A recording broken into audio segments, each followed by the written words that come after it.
ബോധപൂർവം നമ്മുടെ സമൂഹത്തെ പിറകോട്ട് നയിക്കാൻ വേണ്ടി ചില ആളുകൾ നടത്തുന്ന പ്രവർത്തനത്തിന്റെ കൂടി ഭാഗമാണ്. അതുകൊണ്ട് ഇതിനെതിരായിട്ടുള്ള പോരാട്ടം നമുക്ക് തുടർന്നും നടത്തേണ്ടതുണ്ട്. RLV രാമകൃഷ്ണന് കേരളത്തിലുടനീളം വേദിയൊരുക്കാൻ DYFI തയ്യാറാവും എന്ന പ്രഖ്യാപനം കൂടി ഇവിടെ വയ്ക്കുകയാണ്.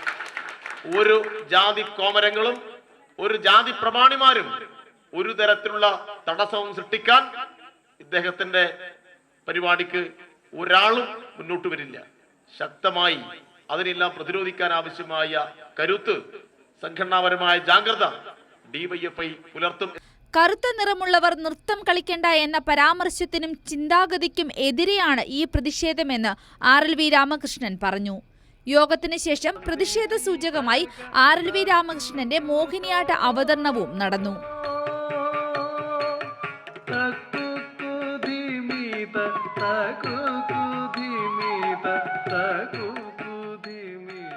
ഒരു ഗുരുവിന് പറയാൻ പാടില്ലാത്ത ഈ ഗുരുവിന്റെ കളരിയിൽ കറുത്തതും വെളുത്തതുമായ മക്കൾ പഠിക്കാൻ വരില്ലേ? അങ്ങനെ ചോദിച്ചപ്പോൾ അവർ പറഞ്ഞെന്താ അറിയാമോ?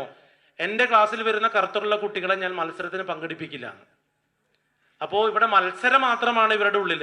ഒരു കല പഠിക്കുക എന്ന് പറയുന്ന ഒരു കേവലമായ ആഗ്രഹത്തിന് ഇവിടെ യാതൊരു വിലയുമില്ല.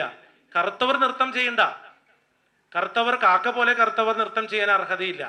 അപ്പോ മറ്റൊരു കാര്യം പറയാണ്, വെളുത്തിട്ട് സുന്ദരന്മാരായിട്ടുള്ള ആളുകളുണ്ടല്ലോ, അവര് നൃത്തം ചെയ്തോട്ടെ. അപ്പൊ നമുക്ക് നിലപാടുകൾ വ്യക്തമാണല്ലോ. ഇത് ഞാൻ എന്ന വ്യക്തിയെ ഞാൻ സഹിച്ചു. പക്ഷേ കേരള സമൂഹത്തിലെ മോഹിനിയാട്ടം അവതരിപ്പിക്കുന്ന കറുത്ത വർഗ്ഗക്കാരായ അല്ലെങ്കിൽ കറുത്ത നിറത്തിൽപ്പെട്ട ഏത് വിഭാഗത്തിൽപ്പെട്ടവരായിക്കോട്ടെ, കറുത്ത നിറത്തിൽപ്പെട്ട ആണിനും പെണ്ണിനും മോഹിനിയാട്ടം അവതരിപ്പിക്കാൻ പാടില്ല എന്ന് പറയുന്ന ഈ ഗുരുനാഥയുടെ ഈ വാക്കുകളെ കേരള സമൂഹം ഇന്ന് തള്ളിക്കൊണ്ടാണ് ഈ ഒരു വാർത്തയെ വരവേറ്റിരിക്കുന്നത്. അത് ഞാൻ ഹൃദയത്തോട് ചേർക്കുന്നു.